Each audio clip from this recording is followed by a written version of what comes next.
So my name is Csaba Domokos, and I work for a nature conservation NGO called the Milvus Group. This is based actually here in Transylvania, something like 100 kilometers to the east from here, in Târgu, Mureș. I've been working with bears for a little bit less than 20 years, and my presentation will be about one of the planned Romanian highways and bears. And this is a country coming back to the first presentation with a lot of expert opinions and actually very little reliable scientific data, I would say. This is also quite obvious if you try to look for peer-reviewed literature from Romania. Just a few words about the high-speed road network that currently exists in Romania. So, as you can also see from the map on the right, which comes from Eurostat, basically in 2020 we had somewhere a little bit over 900 kilometers of highways in Romania. Compared to other regions in the EU, in Europe actually, the density of these motorways is quite low. It's somewhere a little bit under 4 kilometers of highways per 1,000 square kilometers. But nevertheless, we do have ambitious plans for new highways and expressways. So somewhere above 2,400 kilometers of highways that are going to be built, respectively, almost 1,800 kilometers of new expressways. And the problem is that many of these new infrastructure, new projects will actually intersect the country's best bear habitats, namely the Carpathian mountains and their foothills. One of these, you cannot see it very well, but one of these new projects is actually the so-called A8 highway that will start in the west from the city of Târgu, Mureș, and in the east it will go all the way until the city of Iași, linking basically Târgu, Mureș or Transylvania to the Romanian border with the Republic of Moldova. And on its path it will it will intersect the Romanian Eastern Carpathians, respectively their foothills both to the east and to the west of the mountains. Sorry, it's a bit difficult because I don't see the changes on this screen, so I have to look at the big one. We have been dealing with this issue or trying to gather data for some years now, more precisely since 2011. On the left, you can see not very well, but you can see the route of this highway, of the westernmost section of it. This is the thick red line going in the back, and then these different colors represent bears that we have been monitoring since 2011 with GPS colors, respectively their movement paths intersecting the highway. So I would say that we possess quite good data from this westernmost section. Also, the right map shows a brown bear denning habitat suitability map resulting from a modeling procedure which used more than 120 actual den locations in this area. Again, overlaid with the highway route represented in red. But this is in the westernmost section, and then the half of the bear habitat will actually be intersected more to the east. And when we talk in Romania about bears, we tend to forget that this national bear population, of which there are all these talks and discussions and hysteria actually nowadays, this is actually part of the Carpathian bear population. So, and it actually acts as a source population for, especially for Carpathian countries located more to the north from here, meaning Ukraine, Slovakia, and Poland. And what this specific highway will do, and you cannot see it on the map because it's right on the edge, that it will intersect the very corridor that is linking the Romanian bear population to the other bear populations more to the north. So it will intersect the Eastern Carpathians on its entire width, and this is actually the corridor that through which the Romanian population can act as a source for the other populations. Like I said, I think we have quite good data according to Romanian standards from the westernmost section, but we have no data going more to the east. So what we have done, we have selected the remaining section of the highway, which is still in prime bear habitat. This is an 80-kilometer long stretch located between the village of Ditro in the west and Leghin in the east. We have divided this 80-kilometer section into 1 kilometer long segments, and then at the end of each 1 kilometer we have placed 2 locations, 2 points on both sides of the highway route, located at equal distances of 500 meters from the actual route. Then we have cross-referenced this with a GIS layer of settlements, which you can see in the back in red. And we have eliminated all the pairs of locations of which at least one fell within a locality. And this is what you can see actually, these little points. This is the final location. These are the final locations, a total of 74 arranged in 37 pairs. And in these 74 locations, we have mounted hair traps for bears, meaning a single strand of barbed wire at a height of 50 centimeters, delimiting a small area of a few square meters, in the middle of which we have constructed a small mound, basically from locally available materials like branches and rocks. And onto each of these mounds, we have poured a bait. Now, the bears were only able to reach the mound and investigate the smell of the source if they crossed under or above the barbed wire. We have prepared the bait ourselves. We have rotted for a year some oceanic fish because supposedly it has a stronger smell than sweetwater fish. Then after a year, we mixed it with cattle blood. We rotted it some more, and this is, it was interesting.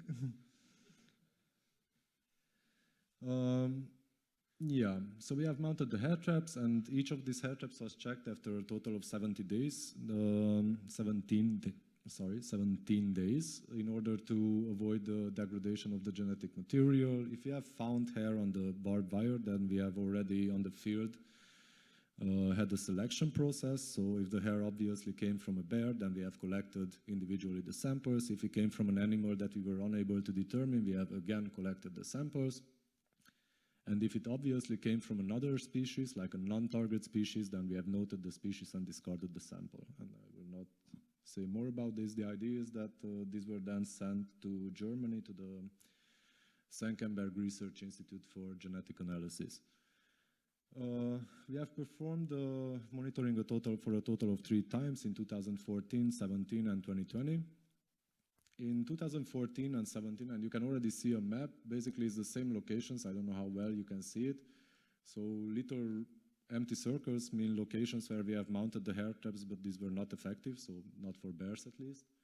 The plus signs represent locations from where we have actually gathered bear hair, and then the vertical little lines represent locations where we were unable to mount the hair traps for various reasons.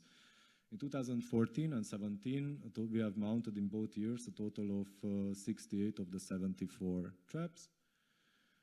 And then, yeah, there were like 5 shepherd camps in the remaining 6 locations and the drinking place used by cattle.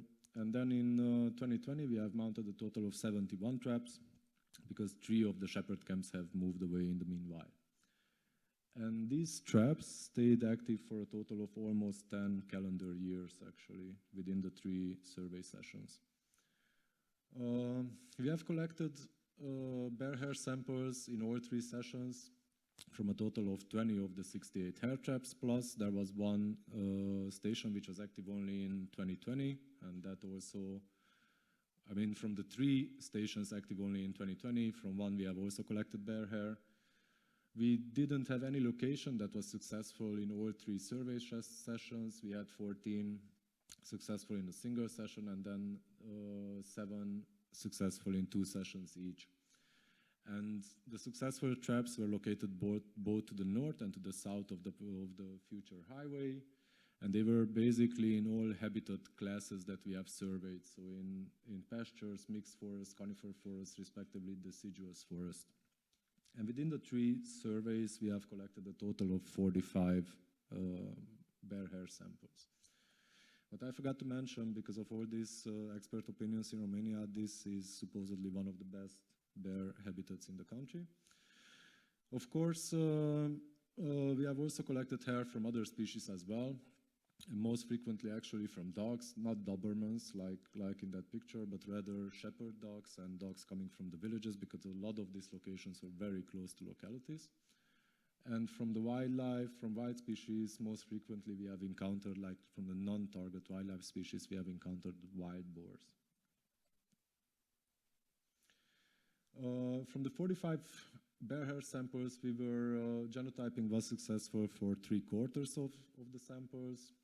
We have excluded 9 from further analysis because these were basically recaptures of the same individuals in the same year and on the same hair trap. So from the 34 genotype samples, we have identified a total of 24 bears. For 21 of these, we have also we were successful in determining the sex. We had 9 males and 12 females. And we have one single recapture in all 3 survey sessions. It was a female bear that was identified in 2014 and 2017 as well, but on the same side of the highway, of the future highway.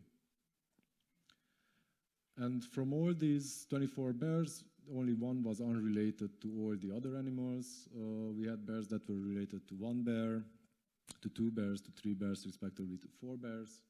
And this level of relatedness was very high in all cases, meaning parent-offspring, full SIBs or half SIBs. In 11 cases, these very closely related animals were detected on the opposite sides of the future highway, which means that there is actually genetic flow across the planned route. And in the rest of the cases, they were detected on the same side of the future highway. We also took a look at what kind of covariates should influence the occurrence of bears in our study.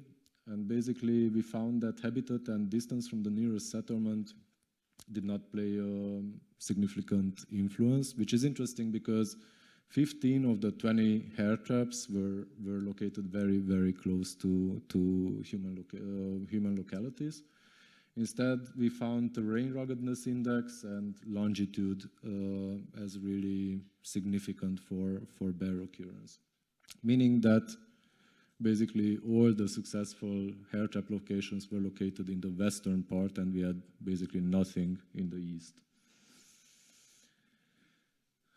And again, a map on which I'm not entirely sure what you can see, but the idea is that if you look at it closely, again, the red spots representing villages and towns along the planned route, you can see that there are only 4 patches currently left unoccupied by human habitation. Yeah, 2 in the west, then there is a big lake somewhere a bit to the middle. So there is a free location also next to the lake, and there is one more to the east. We recommend that fragmentation mitigation measures should be implemented in the westernmost 2 sections, which are relatively unfragmented, and that actually they should be avoided going further to the east, meaning concretely next to the lake and the easternmost undeveloped area, simply because implementing fragmentation mitigation measures in these areas would actually allow bears and other animals to go into areas which are already heavily surrounded by human localities on one hand, and on the other hand there is very, very heavy poaching going on there. So effectively these areas probably function as population sinks or ecological traps. Thank you.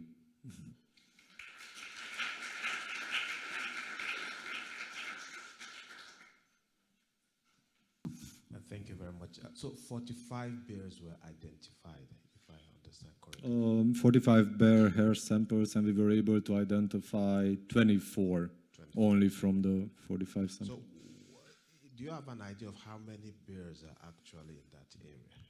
No, we have very unreliable official population data, and according to this is one of the prime habitats, so there should be hundreds, theoretically. In reality, as you might remember, especially in the eastern side, there is nothing left. So we have spent, beside the actual genetic samples, we have spent a lot of time in the field playing around with the hair traps, and we have seen no sign of bear presence whatsoever. Although at the first look, these habitats actually look more suitable than the ones in the west. So they are much less disturbed, but there is really heavy poaching going on there, which does not appear anywhere in official data. Thank you. Thank you very much. Really interesting.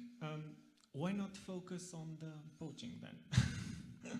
Seems to me actually like that is something that could be done at least at the same time with the road mitigation plans? This is a good question. From my personal experience, what we have seen is that there are areas in Romania where there is really a long tradition of heavy poaching, and although local authorities and game managers know of it, they are basically unable to.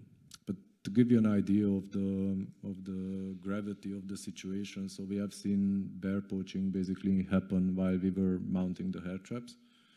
And on one occasion, I was asked myself in a guest house if I want to go poach something. So it's really, it's bad, very, very bad.